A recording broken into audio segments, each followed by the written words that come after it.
It took exactly 9 words for Alexandria Ocasio-Cortez to realize she'd just insulted the wrong Southern gentleman.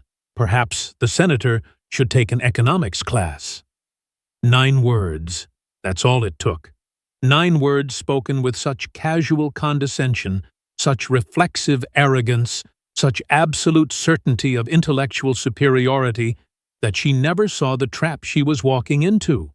She never saw the lion she was poking, never realized that the folksy Southern lawyer with the reading glasses and the comically oversized accordion file was about to deliver an education she'd never forget. But I'm getting ahead of myself. Let me set the scene, because the context makes the destruction so much sweeter. It was a joint Senate-House hearing on economic policy and American competitiveness, one of those Washington spectacles that usually produces nothing but sound bites and partisan talking points. The hearing room was packed. C-SPAN had multiple cameras rolling, knowing that with AOC testifying about her Green New Deal proposals, fireworks were likely. She sat at the witness table, flanked by squad members in the gallery behind her, looking every bit the confident young revolutionary. Designer glasses, bold red lipstick, that practiced expression of earnest concern for working people. She'd been testifying for about 45 minutes, throwing around buzzwords like intersectionality and systemic change and transformative justice, without anyone challenging her on what any of it actually meant. Then it was Senator John Kennedy's turn to ask questions. He sat at the far end of the committee bench, bifocals perched on his nose, organizing papers from an accordion file so absurdly thick that it looked like a prop from a comedy sketch. He looked like every Southern lawyer you've ever seen. Slightly rumpled suit, tie just a bit askew. That thick Louisiana drawl that made every sentence sound like he was telling a story on a front porch somewhere. Easy to underestimate. Fatal to dismiss. "Congresswoman," he began, his voice friendly and curious, "I've been listening to your testimony about the Green New Deal, and I have to admit, I'm a bit confused by some of the numbers. Your plan calls for eliminating all fossil fuel use within 10 years, retrofitting every building in America, and guaranteeing jobs for everyone. The Congressional Budget Office estimates the cost at around $93 trillion over a decade. Now, the entire U.S. GDP is about $25 trillion per year. So, I'm trying to understand." That's when she made her mistake. AOC interrupted, her voice dripping with condescension. "Senator, with all due respect, perhaps you should take an economics class instead of relying on outdated thinking from old Southern men who don't understand modern economic theory. The costs are investments, not expenses.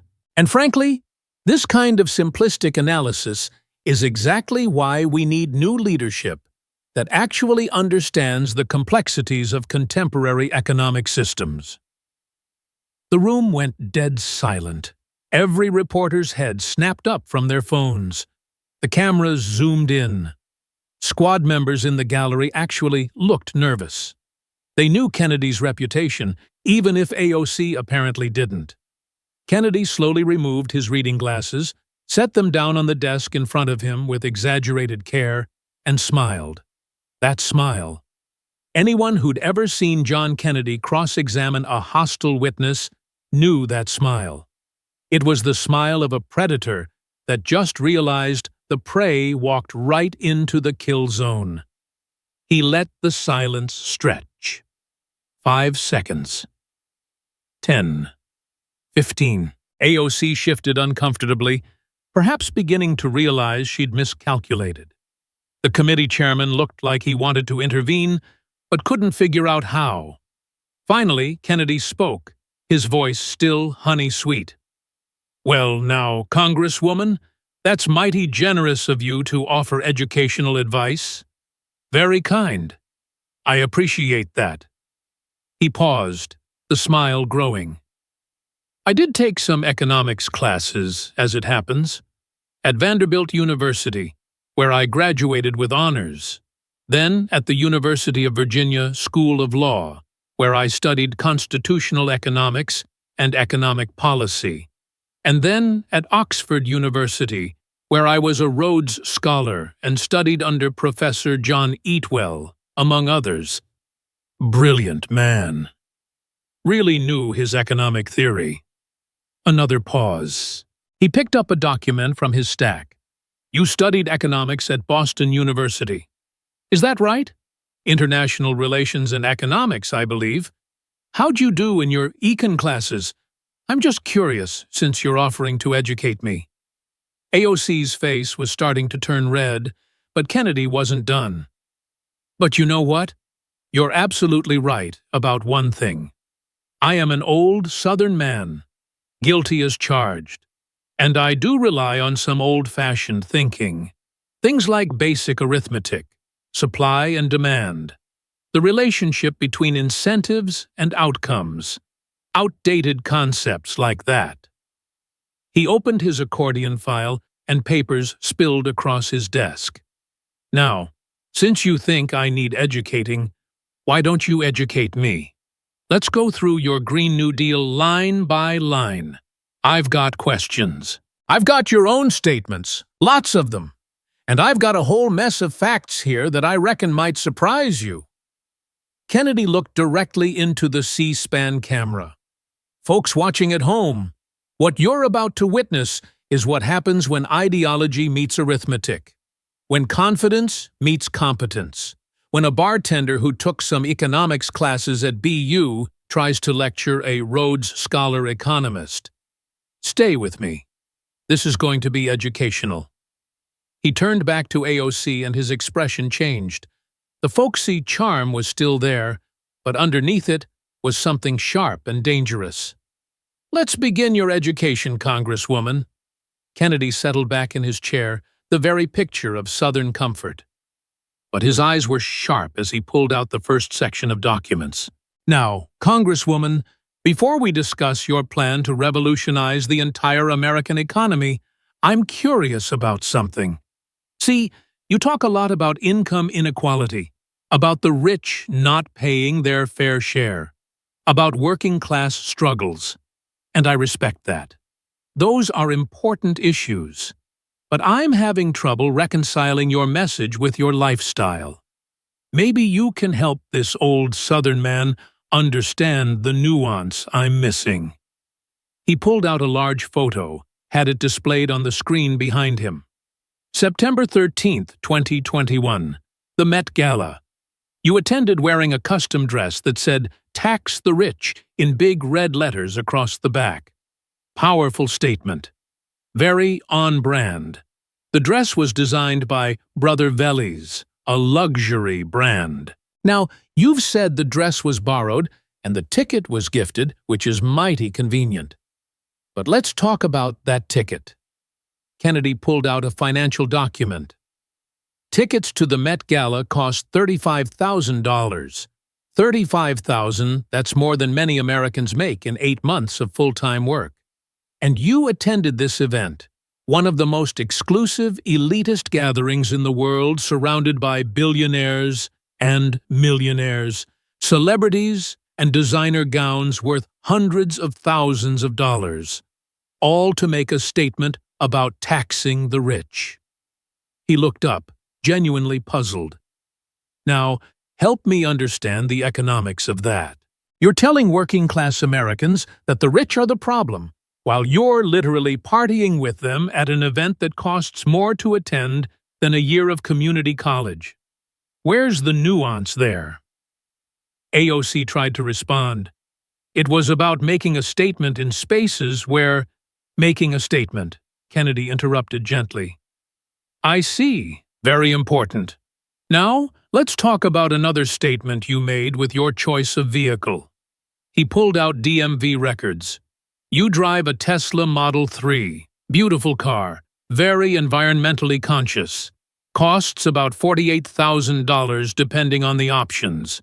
Now, that's $8,000 more than the median household income in your district. The people you represent, many of them make less in a year than your car costs. Kennedy flipped through papers, narrating as he went. And you bought this Tesla while pushing the Green New Deal, which would eliminate gas-powered vehicles. Force Americans to switch to electric cars they can't afford. See, the average working person in your district can't just drop $48,000 on a new car. They can't afford the $1,200 home charging station. They can't afford the higher electricity bills that come with charging an EV. He looked up, all innocence. But you can. You already have the Tesla, so your Green New Deal works great for you. But what about the single mom working 2 jobs who needs a 10-year-old Honda Civic to get to work? Where does she get $48,000? Or should she just take the bus and arrive late to both jobs? The audience was riveted. Kennedy's tone was still friendly, still curious, but the questions were landing like body blows. Now, speaking of where you live, Kennedy continued, pulling out rental agreements, you currently reside in a luxury apartment building in the Navy Yard neighborhood of Washington, D.C. Beautiful area, very trendy. Your rent is $3,400 a month. He did the math out loud slowly. That's $40,800 per year, just for rent. You know what the average rent in the Bronx is? The area you represent? About $800 a month. You're paying almost double to live in luxury in D.C., while representing people who struggle to make any rent at all. Kennedy pulled out expense reports, held them up. And let's talk about your dining habits. Campaign finance reports show expenditures at some of New York and D.C.'s finest restaurants. Team dinners at places where the cheapest entree is $65. Strategy meetings over $400 bottles of wine. You've spent over $47,000 in campaign funds on high-end dining in the past 2 years. He read from one receipt with exaggerated care. Here's one strategy dinner. Le Bernardin, $1,847. That's one dinner, Congresswoman. One meal at a Michelin 3-star restaurant where the tasting menu costs $350 per person before wine. You spent almost $2,000 on one dinner while representing people who clip coupons to afford groceries. Kennedy leaned back, stroked his chin thoughtfully. So, let me see if this old Southern man can understand your economic philosophy correctly. Let me try to grasp the nuance. Working-class Americans need to sacrifice. They need to give up their affordable gas cars for expensive electric vehicles they can't afford. They need to accept higher energy costs. They need to limit their consumption. They need to fundamentally change their lifestyles for the environment and for economic justice. He paused for effect. But you get the Tesla. You get the $300-400 a month luxury apartment. You get to attend $35,000 parties. You get to eat at restaurants where one dinner costs more than your constituents spend on food in a month. You get to live exactly like the rich people you claim to oppose. His voice hardened just a fraction. That's not socialism, Congresswoman. That's not economic justice. That's aristocracy. That's let them eat cake with better branding. You're Marie Antoinette with an Instagram account and better publicity. You're telling people to sacrifice while you sacrifice nothing. AOC tried to defend herself. My lifestyle isn't relevant to the policy. Your lifestyle is completely relevant. Kennedy's voice cracked like a whip. Because it shows that you don't actually believe what you're preaching.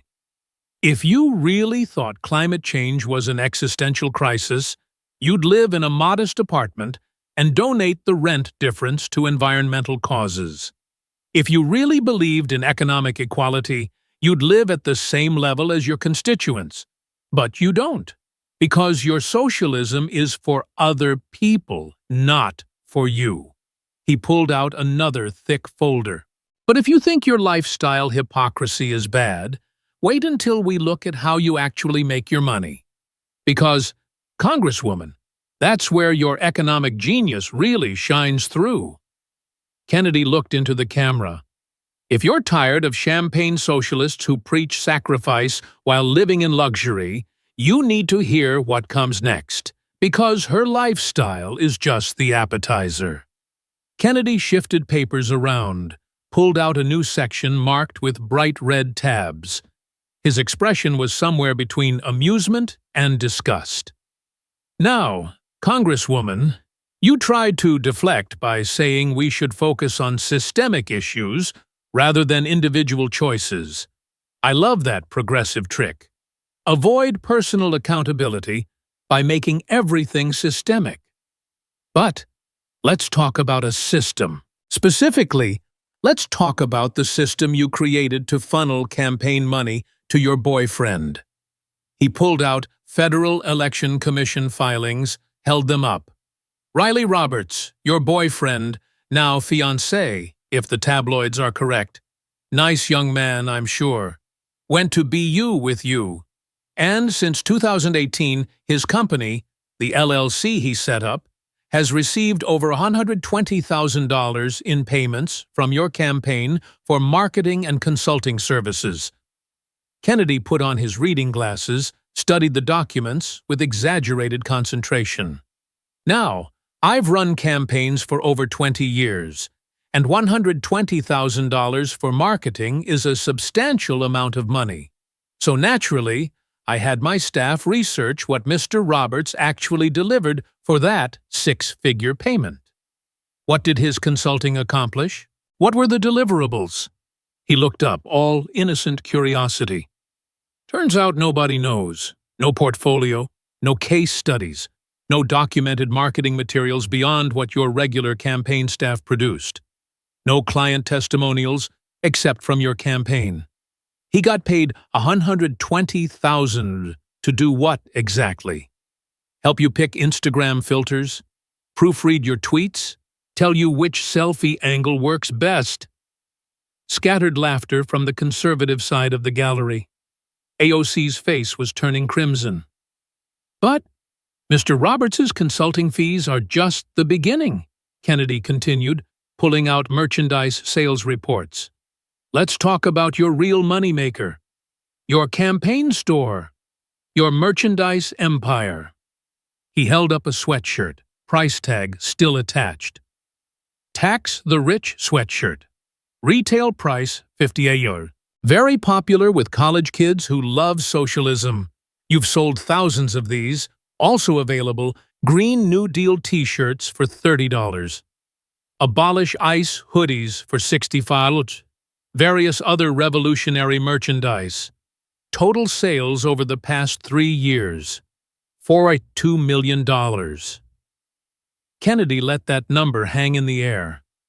$4.2 million. Selling anti-capitalism merchandise to college students. The irony is so thick I could spread it on toast. He pulled out a cost analysis spreadsheet. Now, let's talk about your profit margins. That $30 t-shirt, production cost, including the shirt printing and shipping, approximately $4.50. You're selling it for $30. That's a 566% markup. You're making better profit margins than most Fortune 500 companies. You're literally the capitalist pig dog your own slogans warn about. Kennedy leaned forward, his voice dripping with sarcasm. And where are these revolutionary garments manufactured? Well, that's interesting. You won't disclose. Your campaign store doesn't list the manufacturer. Very mysterious. But independent journalists have done some digging, and it appears the production is overseas. Possibly Bangladesh, possibly Vietnam. Definitely not American-made. Definitely not union labor. He looked directly at her.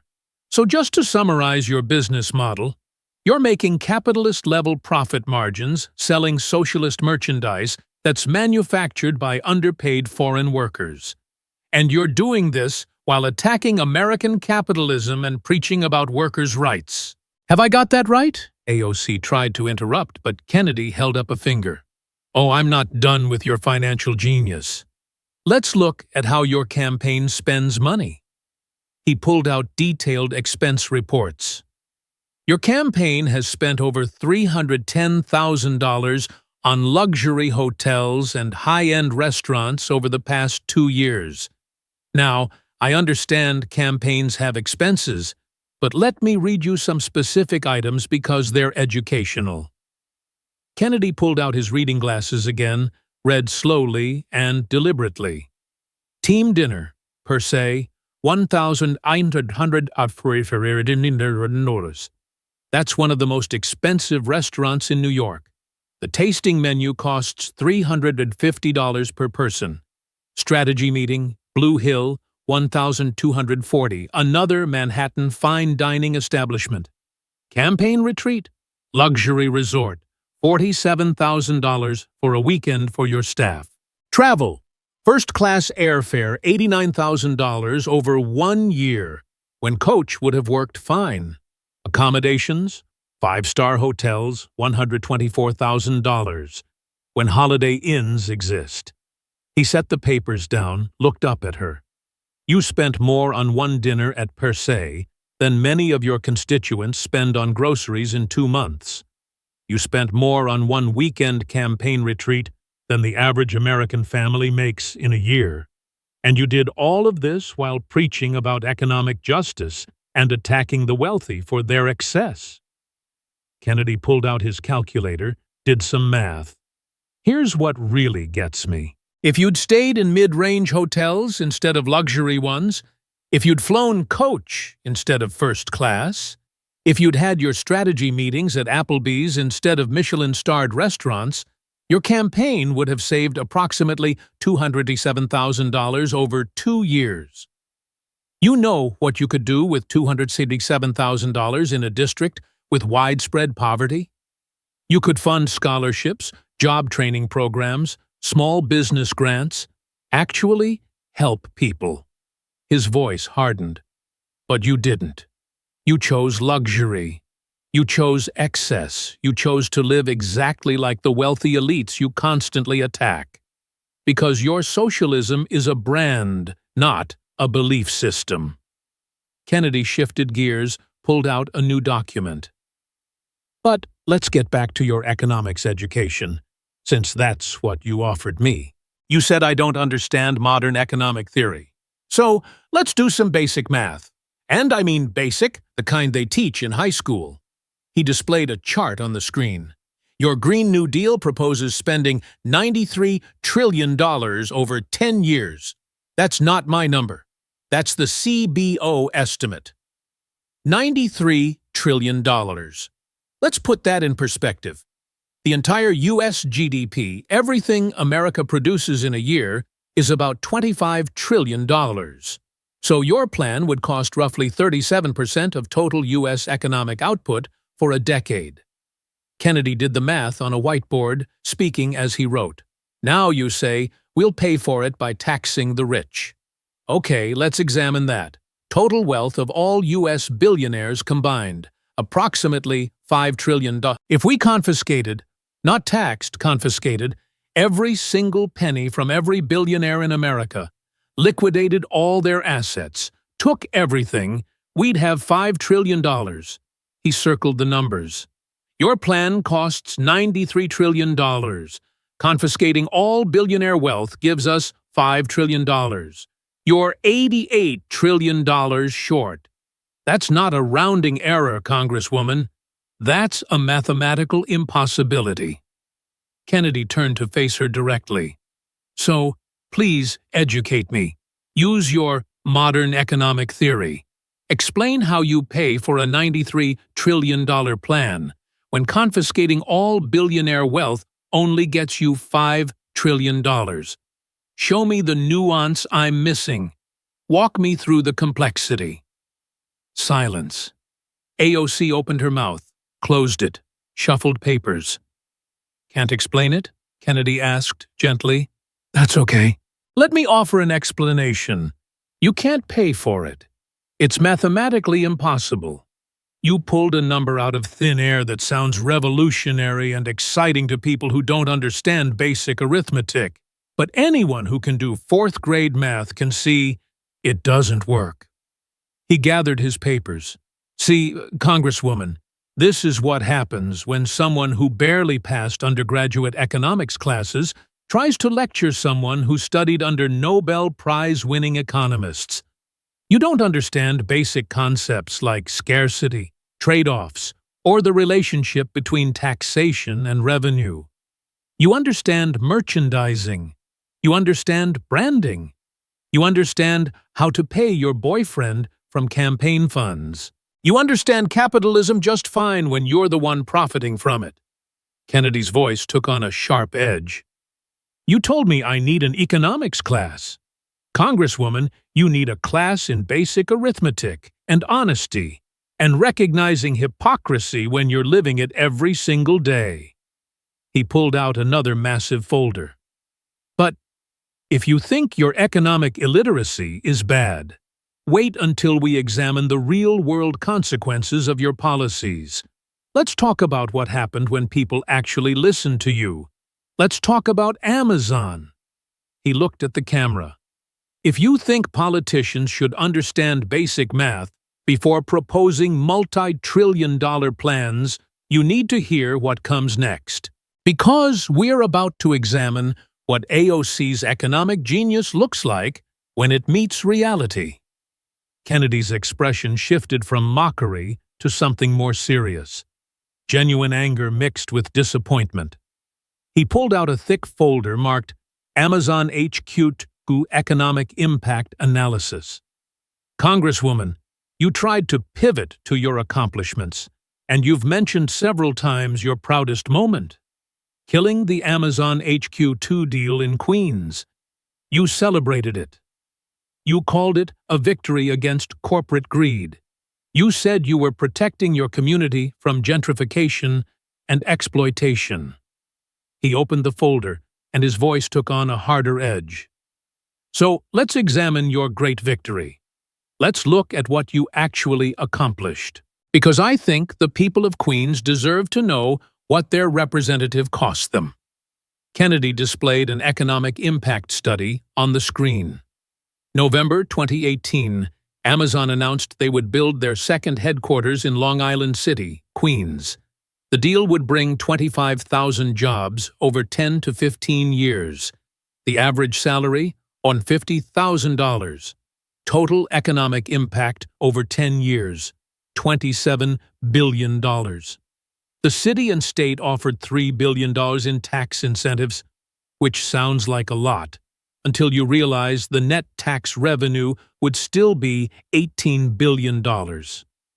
Three separate economists, one liberal, one conservative, one independent, all analyzed the deal and came to the same conclusion. It was a massive win for New York. He pulled out job projections. But it wasn't just 25,000 direct Amazon jobs. The economic ripple effect would create an estimated 67,000 additional indirect jobs. Construction workers building the facilities. Restaurant workers serving the employees. Retail workers in the stores that would open. Service industry jobs. Small business opportunities. 75,000 total jobs created by one project. Kennedy looked up from his papers, his voice thick with emotion. And you killed it. You organized protests. You pressured politicians. You called Amazon a greedy corporation that didn't deserve New York. And they left, took the deal to Virginia instead. Virginia got the jobs. Virginia got the tax revenue. Virginia got the economic growth, and Queens got you. He pulled out a video player, queued up testimony. I want you to meet some people, Congresswoman. Some folks whose lives you changed when you killed this deal. The first video played a middle-aged Latina woman sitting in a modest living room. This is Maria Torres. She's 52 years old, works as an administrative assistant, making $42,000 a year. When Amazon announced HQ2, she applied for a construction administrator position that would pay $78,000. She made it to the second round of interviews. She was qualified. She was excited. That job would have changed her life. She could have paid off debt, helped her daughter with college, maybe even retired someday. Kennedy stopped the video. But you killed the deal. Maria is still making $42,000, still struggling, still working paycheck to paycheck. But at least you protected her from corporate greed, right? The next video showed a young Asian man in his late 20s.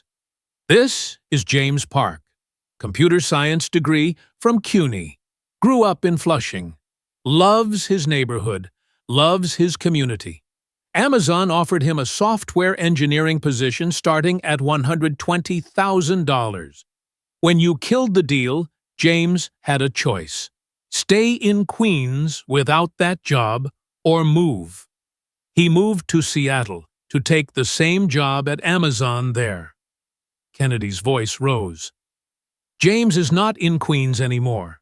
His family is there. His friends are there. His community is there.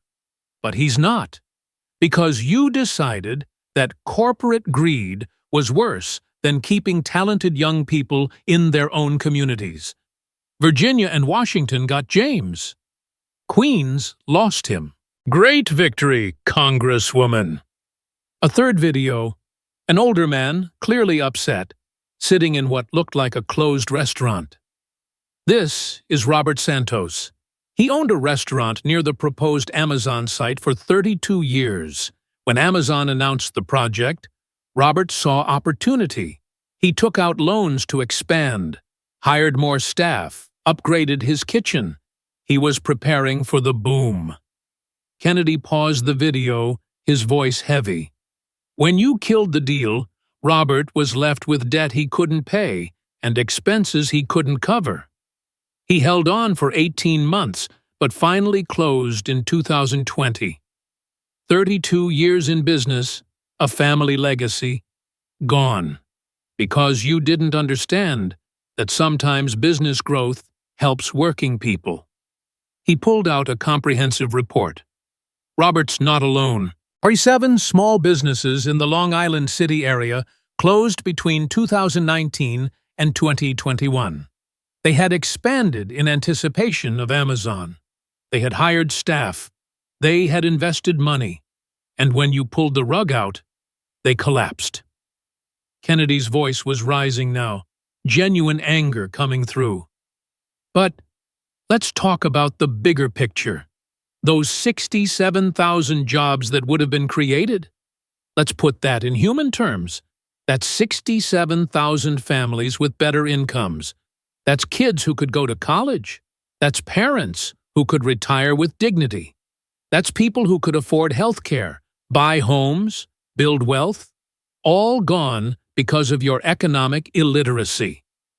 He pulled out tax revenue projections. The $18 billion in net tax revenue that New York lost. You know what that could have funded? Schools, infrastructure, housing programs, all the social programs you claim to support. But you killed the deal that would have paid for them. Kennedy walked toward her position, his folksy manner completely gone now. And here's the most infuriating part. 6 months after you killed 25,000 jobs in Queens, where did you move? From your modest apartment in the Bronx to a luxury building in Navy Yard, D.C.? Rent went from $1,600 to $3,400. You could afford the upgrade because you're making $174,000 a year in congressional salary, plus all that merchandise income, plus your speaking fees. His voice dripped with contempt. Maria Torres can't afford an upgrade. She's still in the same apartment, still struggling with the same salary. James Park had to leave his home. Robert Santos lost his business. But you're doing fantastic. Living in luxury, driving your Tesla, attending galas. The consequences of your decisions don't affect you at all. Kennedy returned to his desk, pulled out a final document. And you know what the cruelest irony is? Amazon is doing fine. They took the deal to Virginia. Like I said, they're building HQ2 there, creating those same jobs, generating that same economic growth.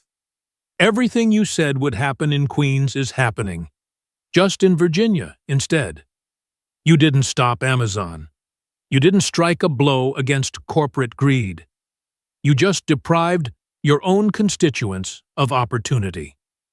He looked directly at her, his voice quiet but cutting. You didn't fight corporate greed, Congresswoman. You fought opportunity. You fought prosperity. You fought working-class families trying to get ahead. And you did it from a position of privilege that none of them will ever know. Kennedy gathered his papers. Those 25,000 jobs are real jobs now in Virginia, making $150,000 a year, supporting families, creating opportunities. And every single one of them could have been in Queens, could have been your constituents, could have been Maria and James and the families of people who shop at Robert's restaurant. His voice rose to a crescendo. But you decided ideology was more important than opportunity. You decided your brand, being the anti-corporate warrior, was more important than people's livelihoods. And Queens will be recovering from your decision for decades. He looked into the camera. If you know someone who lost out because of the Amazon decision, if you're tired of politicians who sacrifice real people for political points, if you understand that sometimes business growth actually helps communities, share this. Because 67,000 lost jobs deserve to be remembered. Kennedy turned back to AOC. But we're not done examining the consequences of your economic genius. Let's talk about another brilliant idea you championed. Defunding the police. Because that worked out real well, didn't it? Kennedy pulled out a new folder, and his expression was something between anger and genuine sadness. Congresswoman, in 2020, you became one of the leading voices for defunding police departments. You marched with activists. You gave speeches. You tweeted constantly. You made it your mission. So, let's examine what happened when people actually listened to you. He pulled out a compilation of her own statements.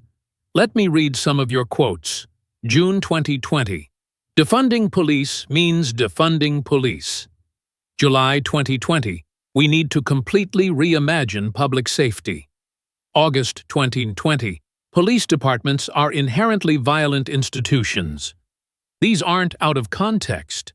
These are your positions, your beliefs, your policy advocacy. Kennedy displayed crime statistics on the screen. New York City listened to you. In June 2020, the City Council voted to cut NYPD's budget by $1 billion. $1 billion. You celebrated.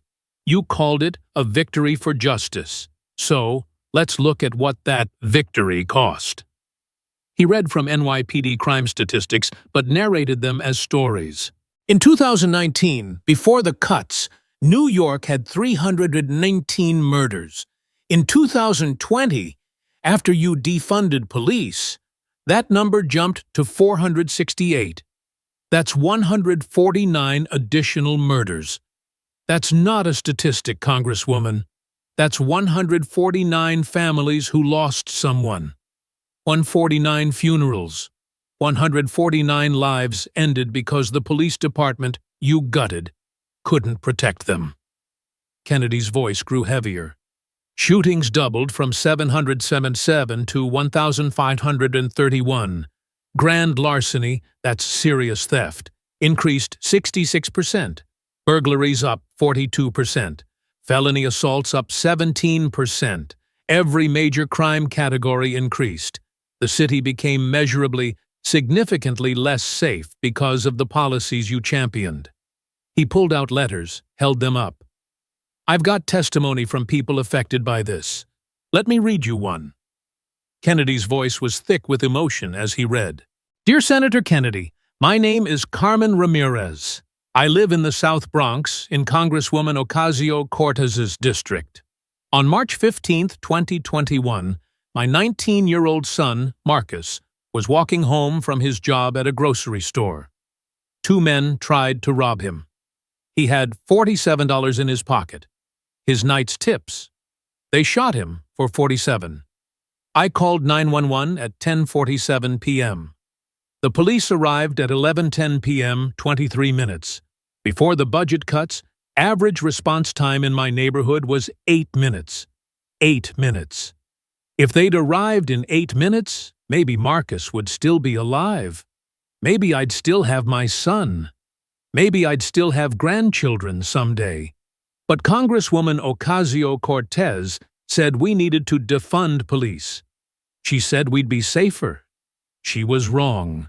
My son is dead, and she's never even called me. The hearing room was absolutely silent. Kennedy sat the letter down carefully.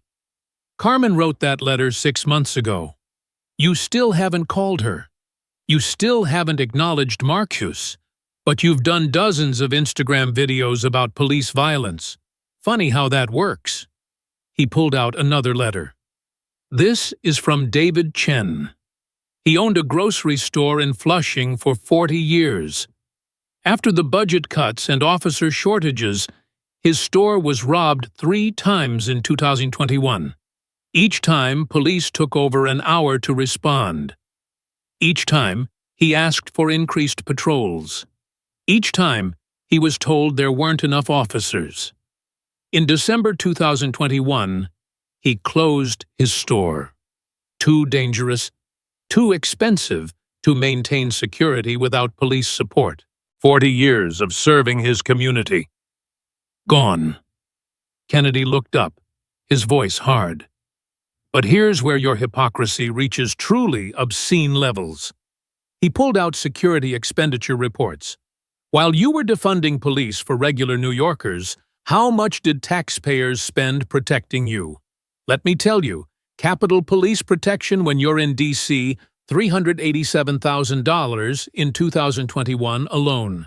NYPD security detail when you visit New York, another $120,000. Over $500,000 in public money protecting you while you strip protection from your constituents. Kennedy pulled out Capitol Police request logs. And you haven't just accepted that protection passively. You've requested additional security 17 times in 2 years. For protests outside your office. For mean tweets. For online threats. Every time you feel unsafe, you ask for more police protection. His voice rose with righteous anger. Let me make sure I understand this correctly. When you're scared, you get armed police officers. When Carmen Ramirez's son is walking home from work, he gets a 23-minute response time and a funeral. When you face online harassment, you get a security detail. When David Chen's store is being robbed, he gets a recording telling him officers are unavailable. You get protection. Working-class people in high-crime neighborhoods get reimagined public safety. Kennedy stood up, walked toward her. What does reimagined public safety mean to Carmen Ramirez? It means burying her son. What does it mean to David Chen? It means closing his business. What does it mean to the thousands of New Yorkers victimized by the crime surge?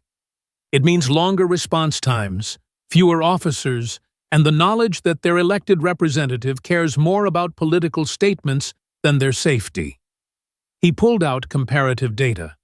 You know what's interesting? Wealthy neighborhoods in New York, where your donors live, where celebrities live, they hired private security when you defunded police. Crime barely increased there. But in poor neighborhoods, in working-class communities, crime exploded because they can't afford private security. They depend on public police. The police you gutted. Kennedy's voice became cutting. So, your defund policy created a two-tier system. Rich people get private security. Poor people get crime. You get $500,000 in police protection. Carmen Ramirez gets a dead son and no callback. He returned to his seat. That's not criminal justice reform, Congresswoman. That's aristocracy. That's you living behind walls with armed guards while the people you represent dodge bullets. And then you have the nerve to lecture people about privilege and systemic injustice. Kennedy looked into the camera. If rising crime has affected you or someone you love, if you're tired of politicians who demand security for themselves while taking it away from you, if Marcus Ramirez deserves better than being ignored, share this everywhere. He turned back to AOC. But I want to talk about one more example of your moral bankruptcy, because it shows who you really are better than anything else. Let's talk about your grandmother. Kennedy's tone shifted, became almost quiet, but the anger underneath was palpable. Congresswoman, in June 2021, you posted pictures on social media of your grandmother's home in Puerto Rico. The roof was damaged from Hurricane Maria, which hit in 2017, 4 years earlier. The conditions were terrible. You blamed Trump. You blamed the federal government. You blamed everyone except yourself. And you used your grandmother's suffering to score political points. He pulled out the social media posts, displayed them on screen. You wrote, "Just over a week ago, my abuela fell ill. I went to Puerto Rico to see her. My first time in a decade. This is her home. Hurricane Maria relief hasn't arrived. Trump blocked relief dollars for PR. People are being forced to flee ancestral homes, and developers are taking them." Kennedy looked up. Very moving, very emotional. Great engagement on the post. And people responded with sympathy and outrage. How could the government let this happen? How could an elderly woman be left in these conditions? He pulled out news articles. Then something interesting happened. A conservative commentator named Matt Walsh set up a GoFundMe to help your grandmother. He wanted to prove that Americans care about people regardless of politics. And you know what happened? People donated. Republicans, independents, even some Democrats. They raised over $100,000 in 3 days. $100,000 to help your grandmother fix her home. Kennedy paused. Let that sink in. And what did you do? You rejected it. You had your family refuse the money. Your grandmother continued living in that house with the damaged roof. And you know why? He pulled out her spokesperson's statement. Your spokesperson said, "We don't need money from right-wing provocateurs." That was the official position. The money came from the wrong people, so your grandmother couldn't have it. Better for her to suffer than accept help from conservatives. Kennedy's voice rose with genuine anger. You exploited your grandmother's suffering for political points. You used her damaged home to attack Trump, to attack Republicans, to build your brand as someone who cares about Puerto Rico. And when people tried to help, when Americans from across the political spectrum donated their hard-earned money, you refused it because accepting would undermine your narrative. He pulled out financial documents. Now, let's talk about your own finances during this time, June 2021, when you posted those pictures. You were living in your $3,400 a month luxury apartment, driving your $48,000 Tesla. Your net worth was approximately $1.5 million, mostly from your merchandise sales and speaking fees. Your grandmother needed maybe $30,000 to fix her roof and make the house livable. Kennedy did the math on screen. You made $174,000 in congressional salary that year. You made approximately $800,000 from merchandise and speaking fees. You had $1.5 million in net worth. Your grandmother needed $30,000. That's 2% of your net worth. You could have written a check. You could have fixed it yourself. You could have quietly helped your own family. His voice became sharp. But you didn't. You didn't help her. Instead, you exploited her suffering for social media engagement. You used her damaged home to attack your political enemies. And when those enemies offered to help, you refused on her behalf because their help would hurt your brand. Kennedy pulled out timeline documents. You know what's really sick? You kept posting about your grandmother's struggles for months, used her in multiple speeches about Puerto Rico and climate change and government failure, but you never mentioned that $100,000 had been raised and rejected. You never mentioned that help was available. You just kept exploiting her suffering. He looked directly at AOC, disgust evident on his face. So, let me summarize. You used your grandmother's suffering to score political points. When people offered to help, you refused because they were the wrong political party. You let her continue living in terrible conditions while you lived in luxury. And you did all of this while claiming to care about the vulnerable, about family, about community. Kennedy's voice dropped to something dangerous. That's not politics, Congresswoman. That's sociopathy. That's using your own grandmother as a prop. That's valuing your brand over her well-being. That's choosing political advantage over family. And it shows everyone exactly who you really are. He pulled out one final document. Eventually, quietly, about 6 months later, your grandmother's roof got fixed. No press release from you, no social media posts, just quietly done. People suspect your family finally accepted some of that donated money after the news cycle moved on. But you've never confirmed it. Very convenient. Kennedy gathered his papers. You know what would have happened if I used my grandmother's suffering for political points and then refused help for her because it came from Democrats? I'd never win another election in Louisiana. But you got sympathy. You got engagement. You got to keep playing the victim while victimizing your own family member. He looked into the camera. If this disgusts you as much as it should, if you believe family should come before politics, if you think using your grandmother's suffering for social media clout is morally bankrupt, share this everywhere. Kennedy turned back to AOC, and his expression was cold. But we're running out of time, so let me bring this all together. Let me give you the education you offered me. Let me show you what real economics looks like. And let me explain why everything you believe is wrong. Kennedy stood, buttoned his jacket, and walked to the center of the hearing room. His entire demeanor had changed. No more folksy charm, no more Southern gentleman routine. This was a prosecutor delivering a closing argument. Congresswoman, at the beginning of this hearing, you suggested I take an economics class. You implied that I'm too old, too Southern, too uneducated to understand your modern economic theories.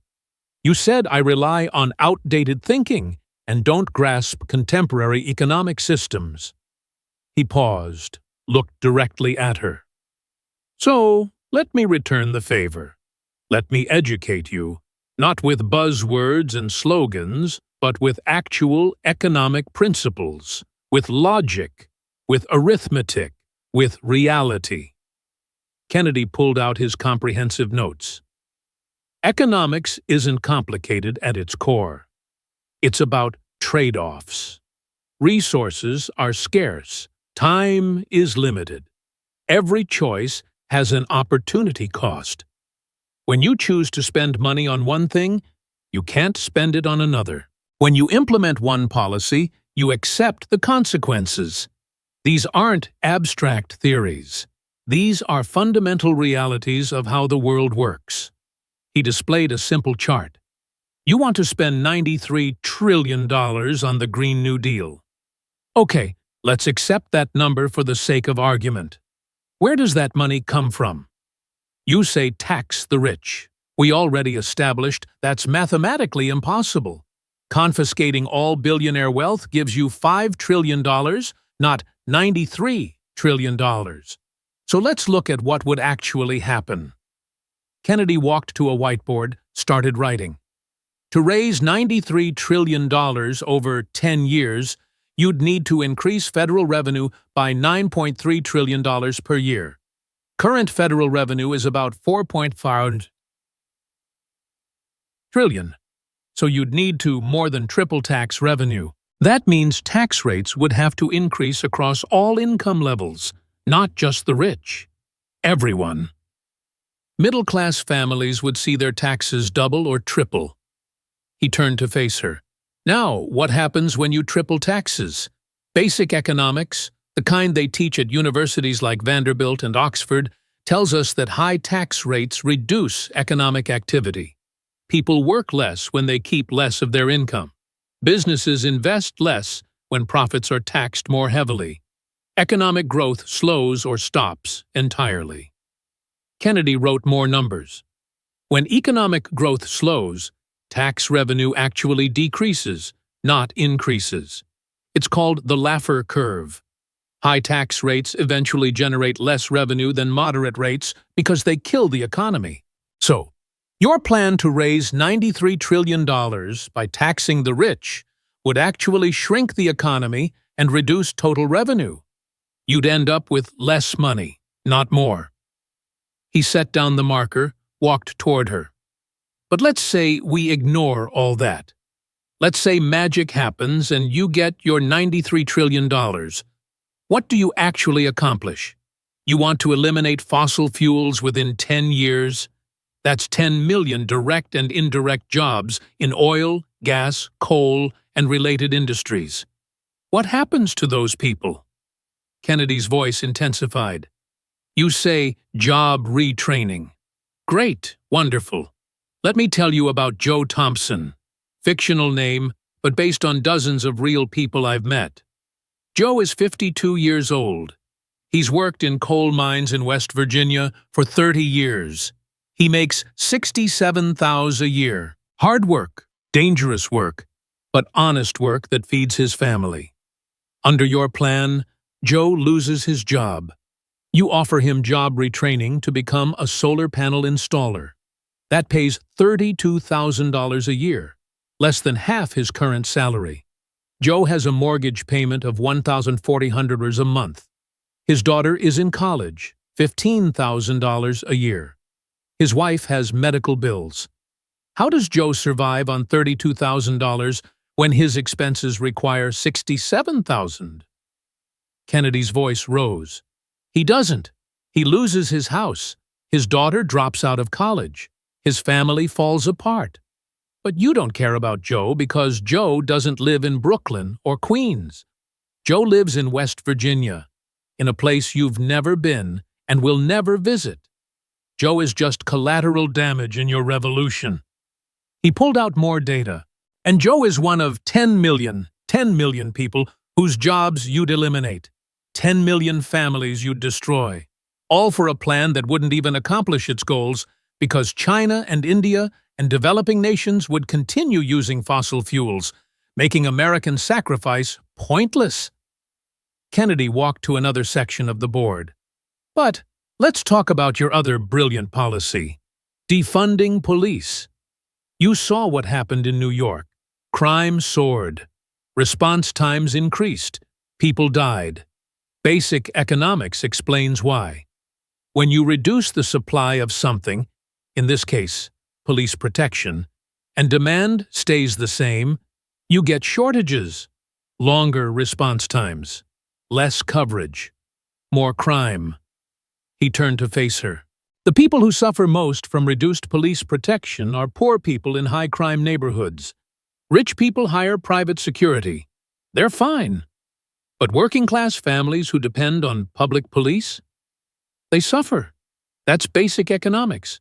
You reduced supply, created a shortage, and the poorest people paid the price. Kennedy's voice became cutting. Now, let's talk about Amazon.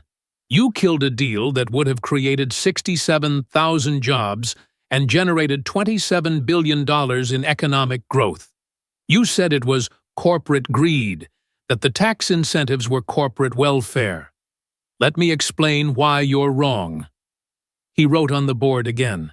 Amazon would have paid $27 billion in total economic value over 10 years. New York offered $3 billion in tax incentives. Net benefit? $24 billion. That's not welfare. That's an investment that pays 100% returns. No investor anywhere wouldn't take that deal. Kennedy looked at her. But you don't understand investment. You don't understand that sometimes you give up short-term revenue to gain long-term growth. You see $3 billion in tax breaks and think giveaway without understanding the $27 billion you'd get back.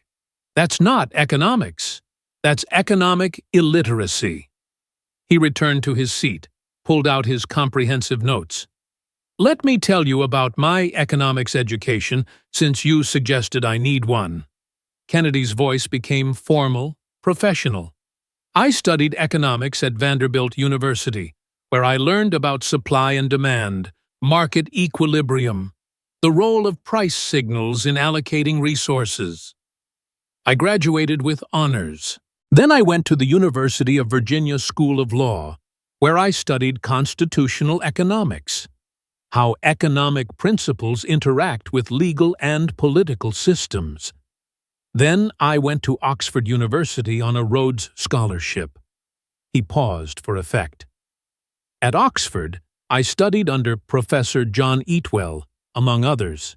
Professor Eatwell taught me advanced economic theory, including socialist and Marxist economics. I didn't just learn why socialism sounds appealing in theory. I learned why it fails in practice, why central planning can't match market efficiency, why removing profit incentives reduces innovation and productivity, why every socialist experiment in history has ended in poverty, authoritarianism, or both. Kennedy's voice hardened. I've forgotten more about economics than you've ever learned. I've studied it longer than you've been alive. I've seen socialist policies fail in real countries, destroy real economies, devastate real people. And I've watched bartenders turned politicians with bachelor's degrees and unlimited confidence lecture people about economics while understanding nothing. He stood again, walked toward her. You want to know what modern economics teaches? It teaches that incentives matter, that free markets allocate resources more efficiently than governments, that property rights create prosperity, that socialist policies fail because they violate basic human nature. People work harder when they benefit personally from their labor. Kennedy pulled out academic papers. These are from current economists, Nobel Prize winners, Federal Reserve officials, people at the top of the field. Every single one says your Green New Deal is economically illiterate. Not Republican talking points. Economic consensus. Your policies don't work. They've never worked. They'll never work because they ignore fundamental economic realities. He looked directly at her, his voice becoming personal. You've never created a job. You've never built a business. You've never made payroll. You've never struggled with choosing between rent and food. You went from bartender to congresswoman to millionaire in 3 years. You live in luxury, drive a Tesla, wear designer clothes, eat at expensive restaurants, and now you lecture working people about sacrifice. Kennedy's voice rose to a crescendo. You killed 67,000 jobs with your Amazon decision. You caused a crime surge with your defund policy. You exploited your grandmother for political points. You funnel campaign money to your boyfriend. You sell $4 million in merchandise while preaching about capitalism. You live in a $300 to $400 apartment while representing people who struggle with $1,800 rent. You attend $35,000 galas while lecturing about inequality. He walked right up to her position, staring down at her. And you have the audacity, the sheer breathtaking arrogance, to suggest that I need an economics education. Kennedy's voice dropped to something quiet, but dangerous. Let me tell you what I understand that you don't. I understand that capitalism has lifted more people out of poverty than any system in human history. I understand that free markets work, and central planning fails. I understand that jobs are better than handouts. Opportunity is better than dependency. And freedom is better than government control. I understand that when politicians promise free things, someone always pays. I understand that good intentions don't excuse bad outcomes. He gathered his accordion file, held it up. This file contains your record, your votes, your statements, your policies, your failures. Every piece of evidence I've presented today came from your own actions, your own words, your own choices. I didn't make any of it up. I didn't take anything out of context. This is who you are. Kennedy looked into the camera one final time. If you're tired of privileged socialists who've never created a job lecturing you about economics, if you're tired of politicians who live like capitalists while preaching socialism, if you're tired of Alexandria Ocasio-Cortez, share this everywhere. Record it. Save it.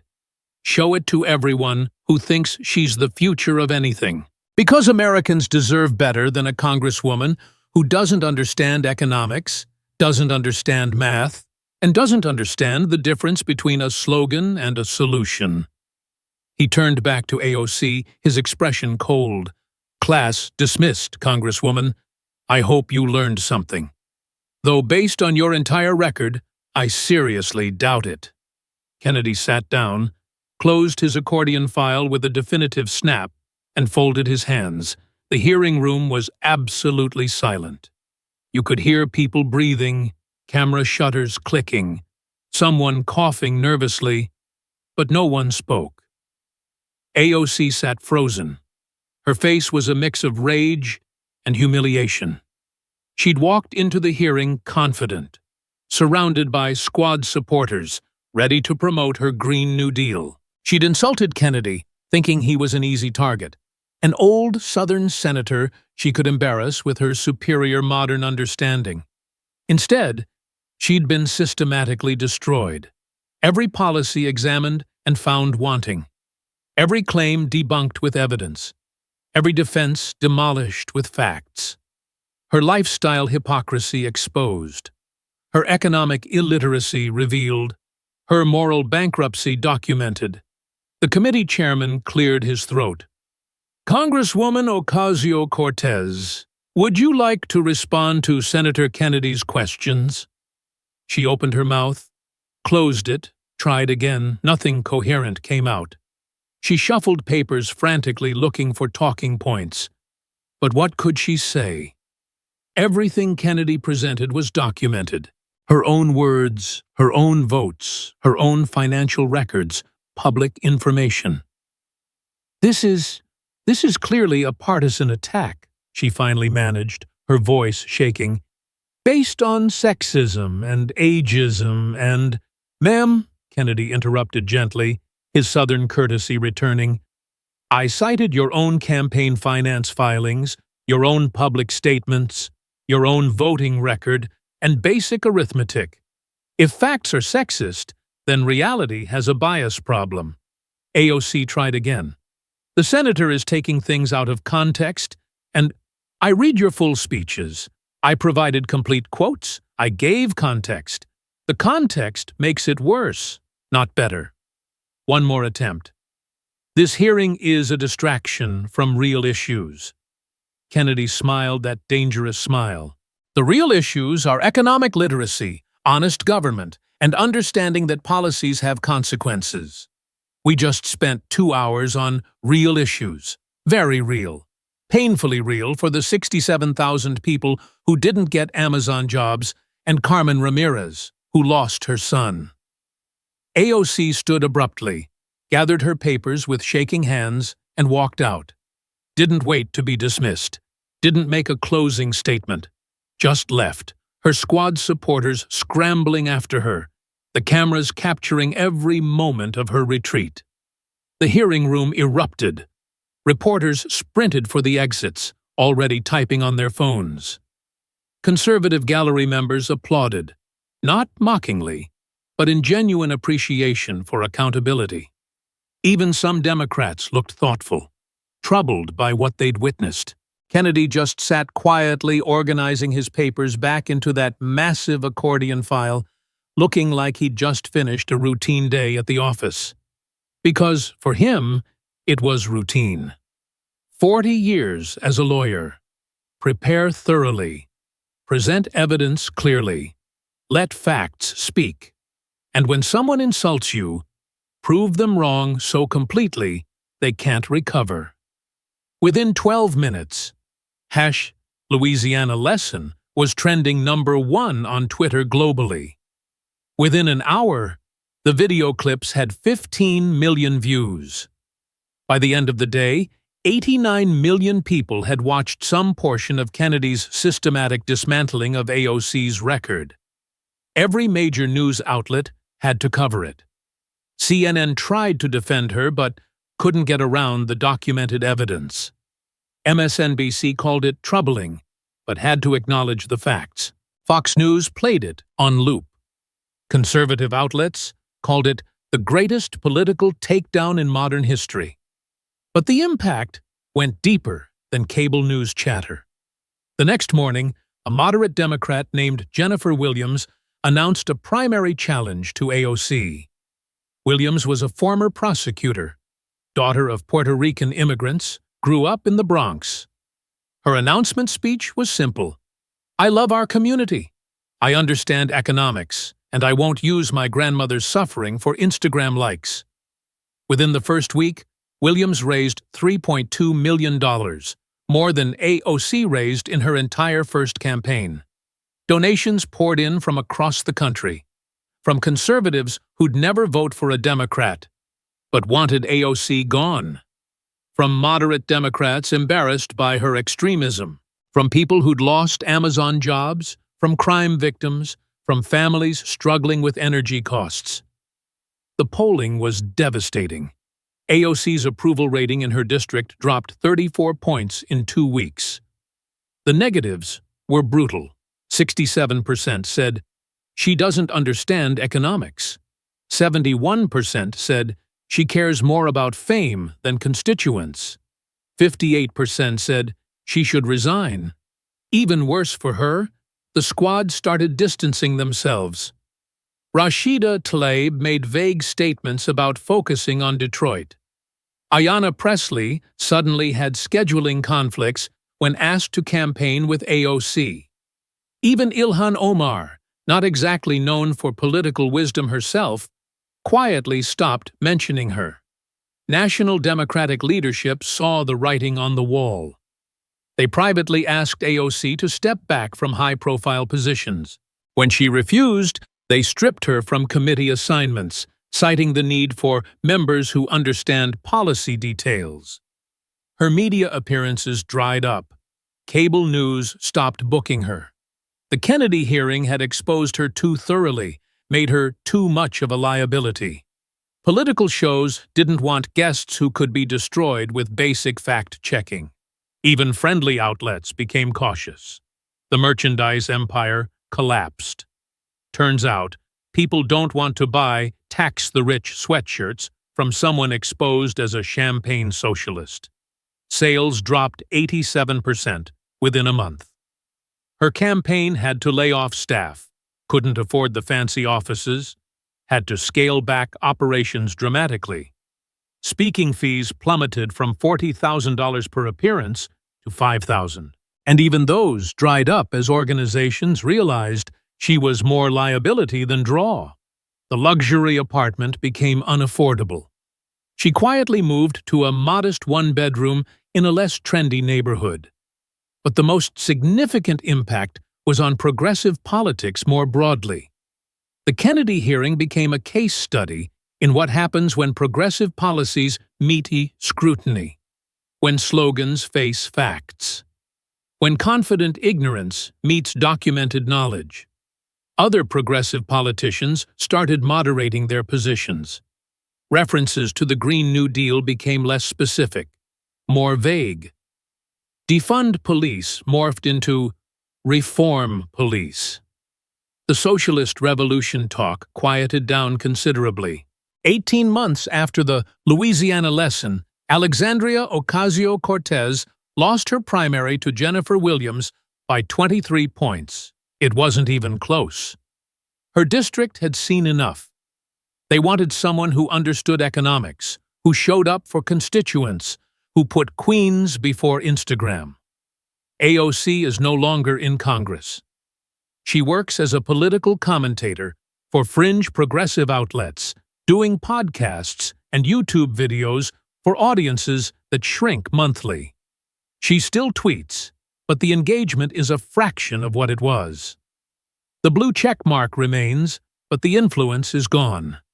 She lives in a modest apartment in the Bronx. Had to sell the Tesla, bought a used Honda. The designer clothes are gone. The luxury lifestyle evaporated. She experienced downward mobility in real time, learning what her policies would have done to millions of Americans. Her memoir was quietly canceled by her publisher. The documentary about her that was in production was shelved. She's become a cautionary tale rather than a rising star. Political science professors teach the Kennedy hearing as an example of what happens when preparation meets opportunity, when facts defeat slogans. And Senator John Kennedy? He's still in the Senate, still asking questions in that folksy drawl, still pulling out accordion files when someone needs accountability. The file from the AOC hearing was donated to the Smithsonian as an artifact of political history. But more importantly, Kennedy proved something essential. Respect isn't determined by age or accent or geography. It's earned through knowledge, integrity, and results. And when you lack all three, don't insult someone who has them. The accordion file became legendary in Washington. When politicians testify before committees Kennedy sits on, they prepare exhaustively. They check their facts. They verify their numbers. They make sure their lifestyle matches their rhetoric. Because nobody wants to be the next AOC. The Louisiana lesson wasn't just about one congresswoman's downfall. It was about the triumph of facts over feelings, arithmetic over ideology, competence over confidence. It was about understanding that you can't spend money you don't have, no matter how good your intentions. That eliminating jobs hurts the people who had those jobs. That defunding police leads to more crime. That exploiting family for political gain is morally bankrupt. It was about recognizing that experience matters, that education is more than a bachelor's degree, that someone who studied under Nobel Prize winners might know more about economics than someone who bartended through college. But most fundamentally, it was about accountability, about the idea that politicians should be judged by their results, not their rhetoric, by their competence, not their confidence, by whether they actually help people, not whether they sound good on social media. Alexandria Ocasio-Cortez thought 9 words would embarrass an old Southern senator. Perhaps the senator should take an economics class. 9 words spoken with such casual contempt, such unearned arrogance, such certainty that she was smarter than everyone else. She was wrong, and for 2 hours, Senator John Kennedy, Rhodes Scholar, Oxford economist, Louisiana lawyer, educated her in ways she never expected and will never forget. He taught her that capitalism lifts people out of poverty while socialism keeps them there, that free markets work and central planning fails, that jobs are better than handouts and opportunity beats dependency, that good intentions don't excuse bad outcomes, and confidence is no substitute for competence. He taught her that when you kill 67,000 jobs, families suffer, that when you defund police, crime increases, that when you exploit your grandmother, people notice, that when you live like a capitalist while preaching socialism, you're a hypocrite, that when you funnel campaign money to your boyfriend while attacking corruption, you're a fraud. Most importantly, he taught her and everyone watching that there are consequences for actions, that policies affect real people, that elections have consequences, that arithmetic doesn't care about your ideology. The accordion file contained 37 sections of documentation, hundreds of pages, thousands of facts. All of it public record. All of it AOC's own doing. Senator Kennedy didn't destroy Alexandria Ocasio-Cortez's career that day. She destroyed it herself through years of hypocrisy, economic illiteracy, and moral bankruptcy.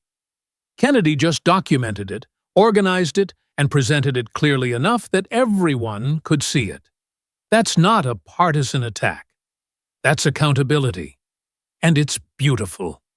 If you believe competence beats confidence, if you think experience matters more than slogans, if you're tired of privileged socialists lecturing working Americans about economics while living in luxury, share this story everywhere. Comment below with your own experience of politicians who promise everything and deliver nothing. Because this is what accountability looks like. This is what happens when facts meet feelings and facts win. This is what happens when a bartender with a bachelor's degree insults a Rhodes Scholar with an accordion file. Senator John Kennedy didn't just defeat Alexandria Ocasio-Cortez that day. He reminded America that we don't have to accept economic illiteracy, moral hypocrisy, and confident ignorance from our representatives. We can demand better. We can expect more. We can hold them accountable. And when they insult us, or insult those who represent us, we can educate them right back. That's not simple-minded. That's American. Class dismissed.